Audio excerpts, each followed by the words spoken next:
Hey guys what's up. तो आज हम लोग बात करेंगे लेटरल साइनस थ्रोम्बोफ्लेबाइटिस के बारे में। तो basically chronic suppurative otitis media अगर मैस्टॉइड से होता हुआ आपके सिग्मॉइड साइनस में चला जाए तो उसी को लेटरल साइनस थ्रोम्बोफ्लेबाइटिस भी बोल सकते हैं, ठीक है ना। तो सिग्मॉइड साइनस की थ्रोम्बोसिस अगर हो जाती है तो बेसिकली कुछ प्रॉब्लम्स आती हैं जिसको हम लोग इसमें डील करेंगे, ठीक है ना। तो शुरू करते हैं लेटरल साइनस थ्रोम्बोफ्लेबाइटिस, राइट। तो इंट्रोडक्शन में सबसे पहले तो इसको और क्या कह सकते हैं, सिग्मॉइड साइनस थ्रोम्बोसिस। मैस्टॉइड के पीछे सिग्मॉइड साइनस जाता है जो कि आगे जाके आपका इंटरनल जुगुलर वेन बना लेता है, ठीक है। यहीं से एक निकलती है मैस्टॉइड इमिशरी वेन। इसको क्या कहते हैं, मैस्टॉइड इमिशरी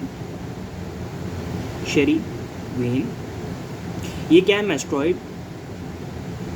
ये क्या है आपका, ये है आपका सिग्मॉइड साइनस, राइट। और ये क्या आगे जाके क्या बनाता है, इंटरनल जुगुलर वेन, ठीक है ना। तो यहाँ पे कुछ थ्रोम्बोसिस के कारण से कुछ दिक्कत होती है तो वो हम लोग डील कर देंगे। It is an inflammation of inner wall of lateral venous sinus with formation of intra sinus thrombus. तो इन्फ्लेमेशन होता है लेटरल वॉल ऑफ, देखो थ्रोम्बोफ्लेबाइटिस है, आइटिस है ना, तो इन्फ्लेमेशन होगा। इन्फ्लेमेशन कहाँ का, internal wall of lateral venous sinus. Lateral venous sinus ही तो है, ठीक है ना। तो इसका इन्फ्लेमेशन होगा inner wall of lateral venous sinus and with formation of इंट्रासाइनस thrombus. इंट्रासाइनस thrombus दिख रहा है अपने को। It is N intracranial complication of otitis media. ये इंट्राक्रेनियल कॉम्प्लिकेशन है क्योंकि मैस्टॉइड से ये मान लो कि ये आपका यहाँ पे एक्सटर्नल ऑडिटरी कैनाल है, मैकीवान स्ट्रैंगल है, ठीक है ना। ये ऊपर वाला साइनस प्लेट है, यही ना होता है।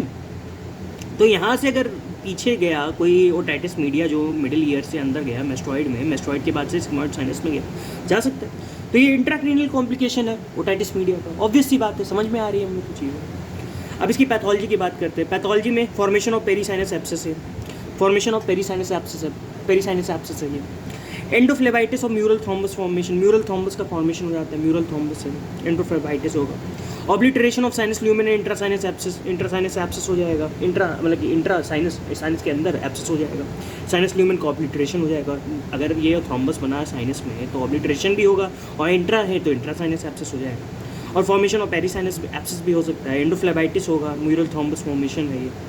एक्सटेंशन ऑफ थ्रोम्बस का भी एक्सटेंशन हो सकता है। पॉजिटिव ऑर्गेनिजम्स इसमें क्या क्या हो सकते हैं, एक्यूट इन्फेक्शन में स्ट्रेप्टोकोकस हिमोलाइटिकस, न्यूमोकोकस, स्टेफाइलोकोकस, तो ये याद रखना है, इसमें कुछ समझने वाला है नहीं। स्ट्रेप्टोकोकस हिमोलाइटिकस हो सकता है, स्टेफ ऑरियस हो सकता है, स्टेफाइलोकोकस हो सकता है, और न्यूमोकोकस हो सकता है एक्यूट इन्फेक्शंस में। क्रॉनिक इन्फेक्शंस में क्या क्या होगा, जो कि कोलेस्ट्रोटोमा के साथ एसोसिएटेड होती है, तो स्यूडोमोनास हो सकता है, इकोलाई हो सकता है, स्टेफाइलोकोकस हो सकता है, बैसिलस प्रोटीराइसिस हो सकता है। तो ये सब हो सकता है क्रॉनिक इन्फेक्शंस में। तो स्टेफाइलोकोकस एक्यूट और क्रॉनिक दोनों में देखने को मिलेगा। अब क्लिनिकल फीचर्स में क्या आएगा, क्लिनिकल फीचर में देखो थ्रोम्बस फॉर्मेशन हुआ, इन्फ्लेमेशन हुआ, वहाँ का इनर वॉल का इन्फ्लेमेशन हुआ, तो कोई फीवर देगा। तो हेक्टिक पिंकेट फेंस फीवर होता है, जो कि इसका स्पेशल नाम है, याद रखना इस चीज़ को, hectic Pinkett fence fever. Hectic Pinkett fence fever होता है विथ राइगर्स के साथ एसोसिएटेड होता है।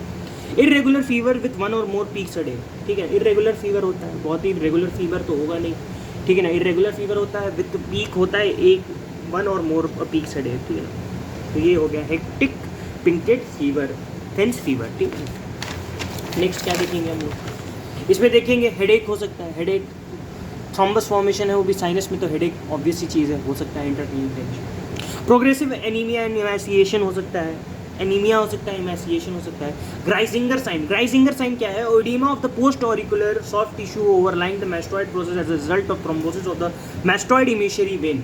अब ये देखो मैस्टॉइड था, ठीक है, हमने यहाँ पे सिग्मॉइड साइनस बनाया, सिग्मॉइड साइनस से एक वेन निकलती है मैस्टॉइड इमिशरी वेन, वहाँ पे अगर थ्रोम्बस हो गया, थ्रोम्बोसिस यहाँ पे हो गया, तो ओवरलाइंग जो सॉफ्ट टिश्यू है, जिसकी ओवरलाइंग सॉफ्ट टिश्यू है, उसमें एडीमा हो जाएगा, और एडीमा ये होगा नॉन टेंडर एडीमा, ठीक है, नॉन टेंडर एडीमा होगा, ठीक है ना। ये एक चीज़ जानना है, oedema of post auricular soft tissue overlying the mastoid process result of thrombosis of the mastoid emissary vein, ये मैस्टॉइड इमिशरी वेन है।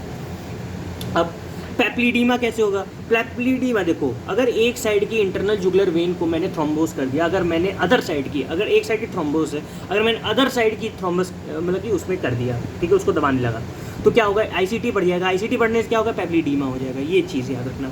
टेंडरनेस अलॉन्ग जुगुलर वेन के अलॉन्ग टेंडरनेस हमको देखने मिल जाएगी, तो भी आई टेस्ट होता है क्या होता है Tobias test? Compression of vein on thrombosed side procedure, no change in CSF pressure.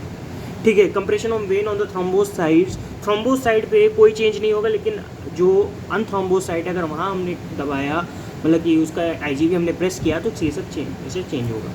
क्रोवी bake science क्या होता है? Pressure on jugular vein on healthy side producing enlargement of retinal vessels, supraorbital vessels, ये क्रोवी bake sign होगा। ठीक है ना, क्या होगा कि अगर मैंने प्रेशर दबाया किस पे, हेल्दी साइड में, तो वहाँ पे इंगॉर्जमेंट हो जाएगा रेटाइनल वेसल्स का और सुप्रा और वाइटल वेसल्स का। तो ये हेल्दी साइड के लिए है, क्योंकि एक साइड का ब्लॉक रहता है, दूसरा ही साइड तो हेल्प करेगा, मतलब कि दूसरा ही साइड से तो सारी प्रोसीजर होंगी।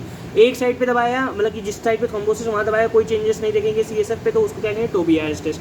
अगर दूसरे साइड पे दबाया जो कि नॉर्मल साइड है अपना, तो वहाँ पे क्रोवी बेक साइन देखेंगे, क्योंकि रेटाइनल वेसल्स की इंगॉर्जमेंट हो जाएगी और सुप्रा और वाइटल वेन्स की भी। ठीक है ना, तो ICT भी बढ़ जाएगा। ठीक है ना, इन्वेस्टिगेशंस में क्या कराओगे? ब्लड स्मीयर देख लोगे, रूल आउट मलेरिया, क्योंकि राइगर्स आ रहे हैं यहाँ पे, मलेरिया को रूल आउट करा लेना एक बार। ब्लड कल्चर देखोगे। ठीक है, CSF एग्जामिनेशन कराओगे, rule out meningitis, CSF examination, क्योंकि यहाँ पे ICT वर्ड आया, तो एक बार CSF एग्जामिनेशन भी कर लो कि मेनिंजाइटिस तो बंदे को नहीं है। X-ray mastoiditis, clouding of air cells देखने को मिलता है ये हमेशा। CT स्कैन में डेल्टा साइन देखने को मिलेगा। ठीक है, वहाँ पे जो कि थ्रोम्बस जो है अपना कॉन्ट्रास्ट नहीं लेगा, वहाँ पे ट्रायंगल या डेल्टा साइन भी देखने को मिलता है। Culture and sensitivity of year swaps भी करा लोगे कि हाँ कौन सा ऑर्गेनिज्म रिस्पॉन्सिबल है। कॉम्प्लिकेशंस में सेप्टिसीमिया, एम्पाइबिया, एब्सेस हो जाएगा, मेनिंजाइटिस, सबड्यूरल एब्सेस हो जाएगा, सेरेब्रल एब्सेस हो सकता है। तो ये सब बेसिकली ये सब जानती हो कॉम्प्लिकेशंस में क्या क्या हो सकता है। सेप्टिसीमिया हो सकता है, मेनिंजाइटिस हो सकता है, या सेरेब्रल एब्सेस हो सकता है। समझ में आती है बात? ठीक है, नेक्स्ट देखते हैं। Thrombosis of jugular bulb and jugular vein with involvement of cranial nerve number 9, 10, 11। अब देखो यहाँ पे मेस्टोइड, फिर से वही diagram, sigmoid sinus, mastoid emissary vein, ये आगे जाके ऐसे मुड़ता है यहाँ पे, या IGV के साथ 3 नर्व्स रन करती हैं। ठीक है ना, 9, 10, 11 क्रेनियल नर्व। अगर यहाँ पे थ्रोम्बोसिस हो गया, यहाँ पे भी इन्वॉल्वमेंट इन तीनों का भी हो जाता है, 9th, 10th, 11th cranial nerve का भी इन्वॉल्वमेंट हो जाता है। ठीक है ना, ये एक चीज़ याद रखनी है। कैवर्नस साइनस की भी थ्रोम्बोसिस हो सकती है। इसके ऊपर क्या होता है? कैवर्नस साइनस के वहाँ पे भी थ्रोम्बोसिस हो सकती है।